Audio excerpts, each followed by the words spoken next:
Isso aí, pessoal. Bom dia, boa tarde, boa noite. Estamos nós aqui. Eu vou tecer alguns comentários aqui sobre o estudo da célula dessa semana. Nessa semana a gente vai estar lendo sobre o poder de Jesus. Nós já vimos sobre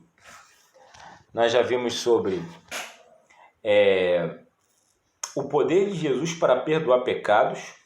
Estou vendo a minha colinha aqui. Acredite, Jesus escolheu você. Interessante que o primeiro tema na semana, né, o poder de perdoar pecados. E desce, né, os 4 amigos descem aquele homem paralítico ali até Jesus, e ele primeiro, os seus pecados estão perdoados.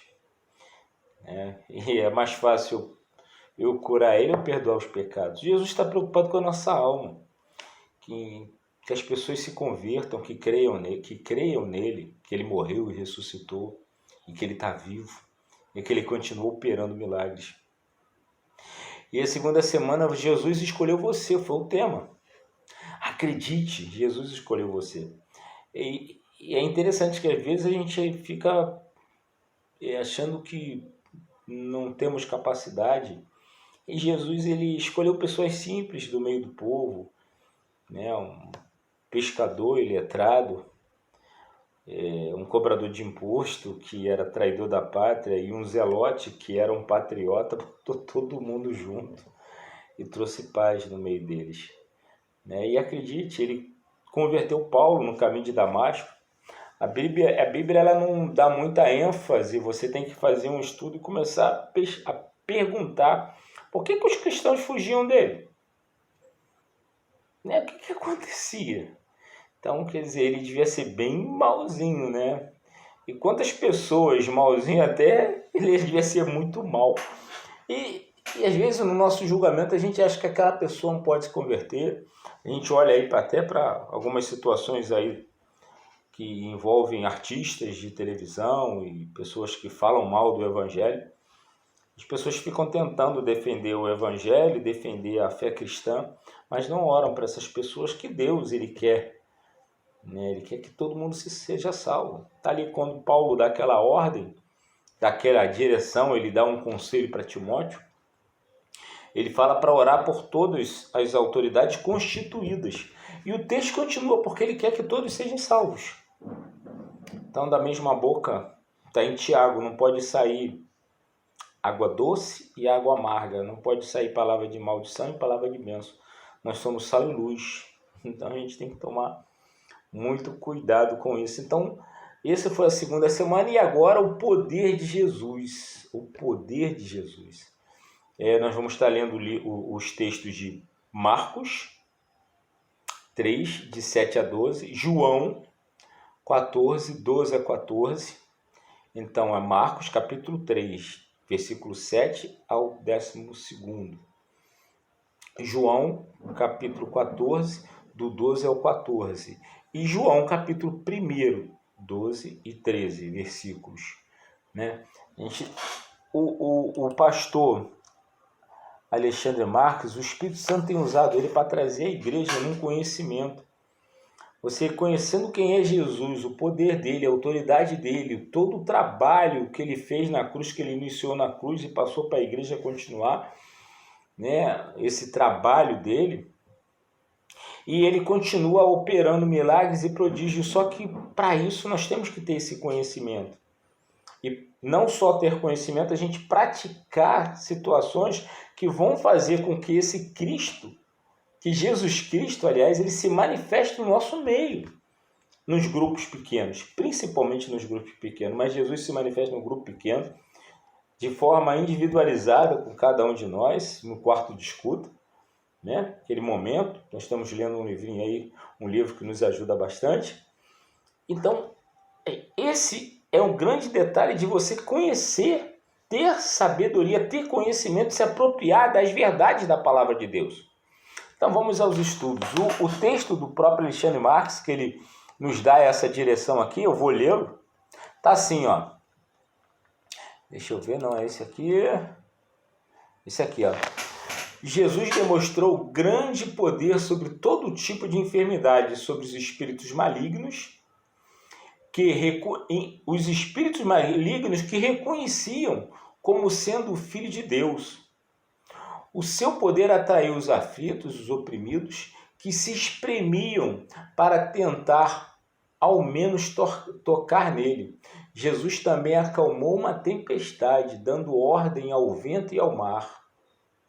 Ressuscitou a filha de Jairo, multiplicou pães, andou sobre as águas, entre muitas outras obras ou coisas qual era a fonte do seu poder?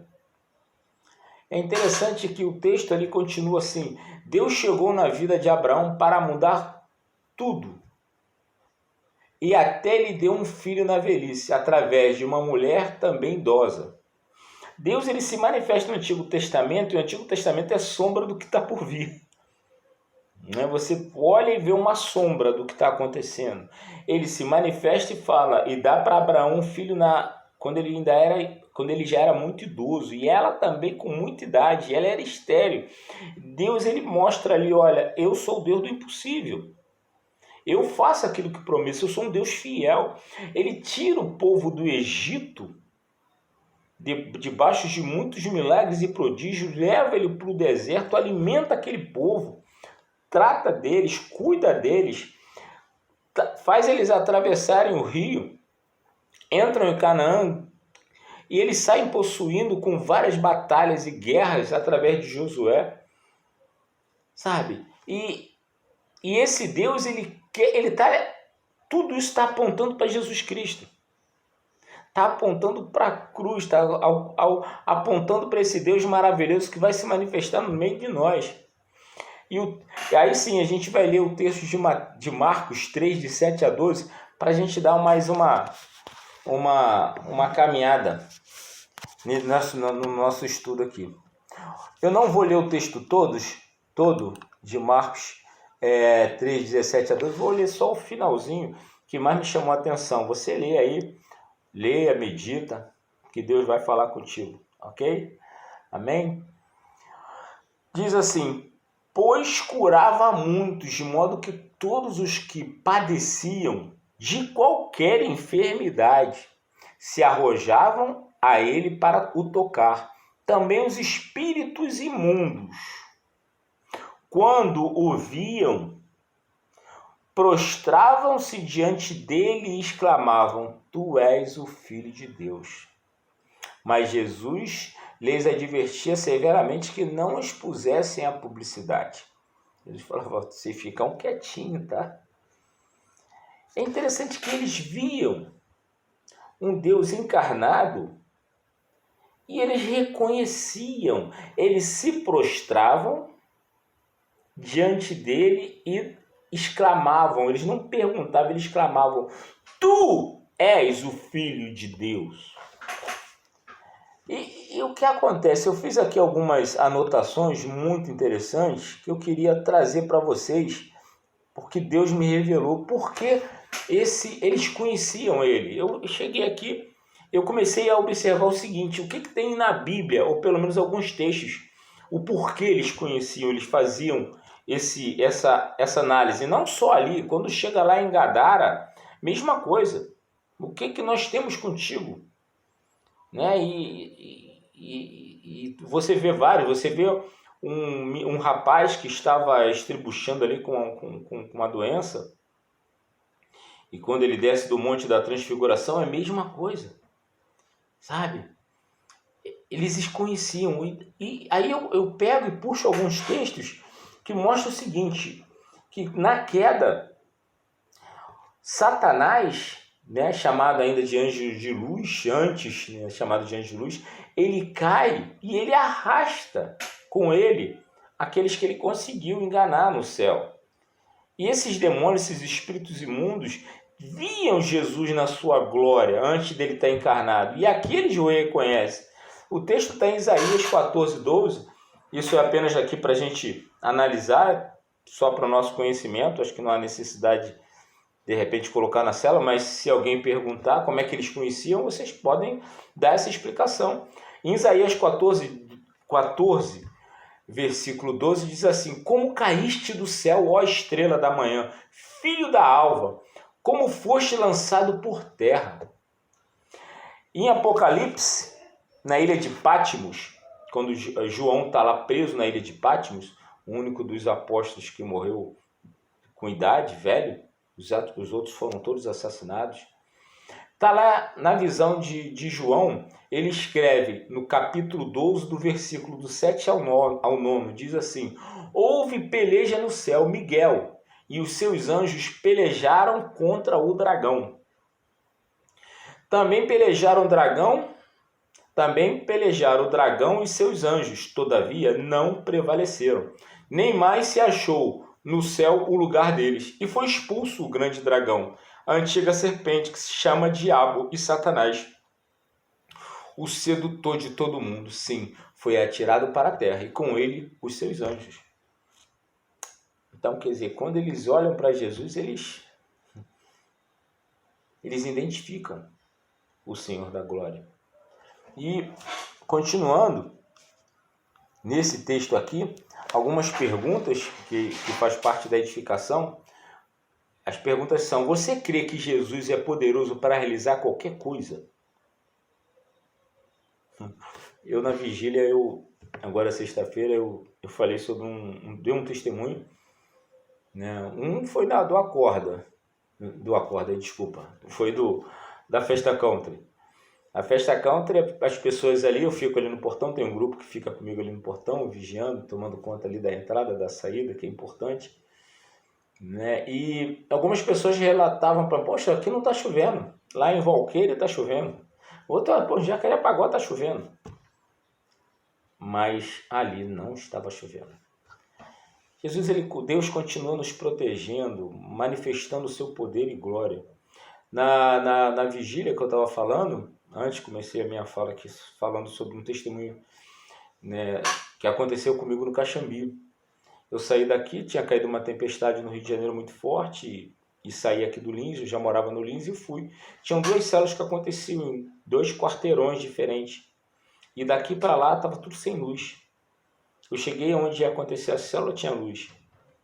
No outro quarteirão, que era onde ia acontecer a outra célula, onde eu estaria, também tinha luz. O entorno tudo sem luz. Deus continua fazendo milagres e prodígios. A situação é: você crer? Né? A pergunta foi essa: você crê que Jesus é poderoso para realizar qualquer coisa? O poder de Deus na vida de Jesus produzia fome às pessoas, e elas se amontoavam para tocá-lo. O poder de Deus continua te impactando e te atraindo. Aonde Jesus está, a palavra de Deus diz assim, o próprio Jesus fala no texto, ele fala assim: onde tiver 2 ou 3 no meu nome, ali eu estarei. Se você ora, se você jejua, se você clama pela presença, e não só pela presença, mas é pela presença manifesta, né? A manifestação de Jesus no teu grupo pequeno, isso vai acontecer. Pessoas vão confessar pecados. E se a pessoa confessar pecado, não exorta. Ora, perdoa os pecados. Jesus vai estar ali perdoando os pecados dessa pessoa. E depois, queira caminhar com essas pessoas para ajudá-las a vencer determinadas situações. Que só uma pessoa acompanhando, pessoas conseguem vencer determinadas situações de prisões. Amém? Você acha que o poder de Deus se manifesta entre nós hoje, como aconteceu através de Jesus em seus dias na terra? Como eu estou falando, acontece sim. Agora tem uma coisa que atrapalha, é se você crê ou não crê. Fé é um dom. É importante nós entendermos sobre o poder que vem o poder que vem através de você crer, né? A palavra de Deus diz: sem você acreditar, sem você ter fé, é impossível agradar a Deus. Está lá em Hebreus. E fé é um dom. Você tem a fé que salva, Jesus se manifesta, você crê que ele morreu por você na cruz do Calvário, que seus pecados são perdoados através dele, através do sacrifício dele na cruz. Você crê que ele ressuscitou. Você crê que a palavra que a Bíblia é a palavra de Deus, você crê em Deus Pai, Filho e Espírito Santo, essa é uma fé salvífica, é uma fé de salvação, desculpa o termo. É uma fé que ele se manifesta para você. E você crê e você é salvo, mas tem uma fé que você viu impossível. Não é impossível que você queira conquistar coisas de forma individualizada, ou uma fé que você acha que você vai fazer situações na força do teu pensamento, na força do seu braço. Não é ele atuando. Em Atos dos Apóstolos diz que Senhor nos dá intrepidez, Deus nos dá intrepidez para nós continuarmos pregando o teu evangelho. Enquanto o teu servo Jesus continua, enquanto o seu servo Jesus continue fazendo milagres e prodígios, é ele que faz. Isso é importante. Agora, você vê que no texto aqui da direção do estudo da célula, diz assim: apesar de todo o poder, né, de todo o poder que possuía, quando esteve em sua própria cidade, Jesus não pôde realizar muitos milagres, pois o povo, embora houvesse visto grandes feitos e reconhecido sua grande sabedoria, não creu nele. A incredulidade fecha o céu sobre as nossas cabeças. Precisamos gerar um ambiente de fé. Gerar um ambiente de fé, onde a presença de Cristo é real, onde sua palavra é valorizada e obedecida, e onde há permanente investimento na conexão com Ele através da oração. O poder dessa presença atrairá os aflitos e eles serão curados e salvos. Também atrairá os oprimidos e eles serão libertos e transformados. Olha, vou repetir essa frase: precisamos gerar um ambiente de fé. Como é que você gera um ambiente de fé? Através da oração. Fé é um dom. O dom da salvação expliquei, mas a fé que vem através de próprio Deus, o próprio Jesus te entregar o dom. Você tem alguns dons, eu não quero entrar na situação de dons. Dom de discernimento de espírito, de conhecimento, de sabedoria, falar em línguas, profecia. Não.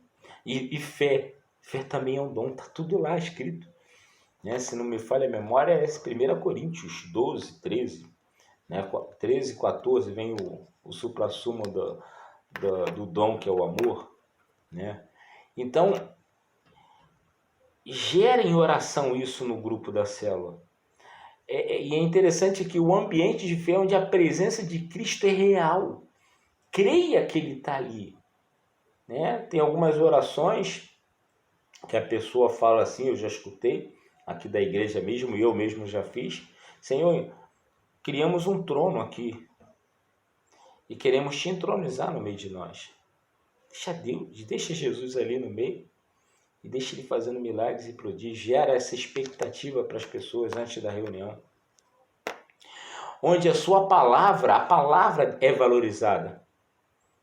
A gente não pode criar um grupo e, olha, vamos jogar, vamos fazer isso, vamos fazer aquilo. De vez em quando é bom, mas a palavra tem que ser valorizada. A palavra é valorizada e obedecida, e onde há permanente, não há um investimento de vez em quando, tá aqui, permanente investimento na conexão com Ele através da oração. Quer dizer, há uma permanência, há uma direção, há uma perseverança na oração. Tem que ter. O líder de célula tem que motivar o grupo todo para estar orando. Amém? O segundo texto, e o texto aqui continua, né? Em matéria dele falar que esse poder da presença atrairá aflito e eles serão curados, também atrairá os oprimidos, eles serão libertos. Creia nisso. O segundo texto é de João 14, 12 e 14. Então é João capítulo 14, do versículo 12 ao versículo 14. Então diz assim: em verdade vos digo que aquele que crê em mim fará também as obras que eu faço, e outras maiores fará, porque eu vou para junto do Pai. E tudo quando perdides em meu nome, isso farei, a fim de que o Pai seja glorificado no Filho. Se me pedis alguma coisa em meu nome, eu o farei. Então, como eu disse, a questão toda envolve fé, se você crê ou não, né? Se a palavra de Deus diz, se crê em mim, fará também as obras que eu faço. E é interessante, da mesma forma que Jesus foi reconhecido, é reconhecido, né, quando ele estava aqui em carne, e ele foi reconhecido por aqueles espíritos imundos, a gente na rua, onde nós passarmos, no mundo espiritual, nós somos reconhecidos como os filhos de Deus. Se você crê e você o recebe. Esse é o último texto que diz lá em João, capítulo 1, do 12 ao 13. Mas a todos quanto receberam, deu-lhes poder de serem feitos filhos de Deus, a saber, os que creem no seu nome. Então, se você crê, você é um filho de Deus. Você sabe que Jesus continua fazendo as coisas. Você pede a Ele direção em oração para que Ele te deposite mais fé, para que você acredite mais, para que o líder de célula motive os seus membros, as pessoas que estão participando da sua célula, a terem mais fé, a crer nesse Jesus que continua fazendo milagres. E você crendo nele, você é filho de Deus. Não, como eu disse antes, não tenta fazer milagres porque eu sou filho de Deus, eu tenho poder e eu vou fazer. Calma, quem continua fazendo é Ele. A palavra de Deus diz, esses sinais vão te acompanhar. Mas esses sinais vão acompanhar se você estiver no ramo. Se você, sendo ramo, estiver na videira. Ele fala, eu sou a videira verdadeira. Então, se ele fala que ele é a videira verdadeira, que tem videira que não é verdadeira. Toma cuidado com isso. Né? Então, não adianta a gente achar que nós vamos ter um poder. Nós temos nele. Ele que faz. A palavra de Deus diz que ele gera em nós o querer quanto o realizar. Ele faz tudo. Né? Tem uma música que fala assim, só é meu, somente meu, todo o trabalho. E o seu trabalho é descansar em mim. Lógico que a gente não vai descansar, né? A gente vai ficar, pelo menos, a gente se coloca diante de Deus e fala, estou aqui, Senhor, usa-me a mim. E Ele vai usar. O trabalho que nós temos é crer. Crer em Jesus, que Ele vai continuar fazendo milagres. Os textos continuam, as perguntas desses dois textos que eu li, que foi o João 14, 12, 14 e o João 1, 12, 13. As perguntas são o seguinte: você se sente habilitado para manifestar o mesmo poder que havia em Jesus? Você se julga habilitado? Você se sente habilitado? Se o Cristo habita em você e você crê que Ele continua fazendo milagres, você está nele. E Ele vai fazer milagres através de você. É Ele que vai continuar fazendo os milagres. O que você acha que falta para você realizar milagres e prodígios? Mergulha nele. Né? Mas aí eu não posso responder. A célula que tem que, né, trocar ideia aí, lembrando que o líder é um facilitador, não é um estudo que vai dar o estudo da célula, não, é um facilitador, tá bom? E a última desse João 14. Você tem buscado conhecer a vontade de Deus para a sua vida como Jesus fazia? Olha aí mais uma vez o conhecimento. Você conhece quem é Jesus, que Ele tem poder, você conhece que você é filho dele e você pede a Ele para ter fé. Olha só. E você continua buscando a vontade dele para a sua vida. Olha que beleza, hein? E no finalzinho aqui, como diz ali, tá o Pai, tá o Filho, no próprio estudo, João capítulo 1, versículo 12 a 13. Sua nova identidade em Cristo como Filho de Deus está clara para você? Como eu disse antes, João, ele veio para os que, lá em João 1, 12 e 13, veio para os que nasceu e os seus não o receberam, mas a todos quanto o receberam deu-lhes poder de serem feitos filhos de Deus. Esse filho de Deus, você tem isso claro? Essa é a pergunta. Que você é filho de Deus? Que o Senhor é teu pastor e nada te falta? Que Ele é teu pai? Sabe? Que os milagres te acompanham? que as bênçãos vão te acompanhar? Você crê nessa paternidade? É interessante orar sobre isso. Você crê que Deus te deu o poder para curar os aflitos e enfermos e libertar os oprimidos? Você nele, ele em você, vai acontecer. Então orem por isso. Orem um pelos outros para que creiamos nessa verdade e imitemos a Jesus. Que Deus abençoe a todos vocês, que tenham uma semana de bênção, uma semana de vitória. Orem, meditem, cheguem um pouco antes nos seus grupos pequenos, consagre o local, o ambiente, leia a palavra, se preparem que tem milagres acontecendo na igreja do Lins Vasconcelos. Teve uma pessoa já contando um milagre poderoso que aconteceu lá esse mês agora. Tem outras coisas acontecendo. O Senhor está resgatando a sua noiva. Creia nisso. Nós estamos chegando num momento muito importante da igreja. O Senhor Jesus está voltando. Então é importante que corpo, alma e espírito estejam preparados para a vinda dele. E a necessidade de você, líder de célula, você supervisor, a mim mesmo, cada pastor, cada membro de célula ser assim motivado a buscar cada vez mais o Senhor.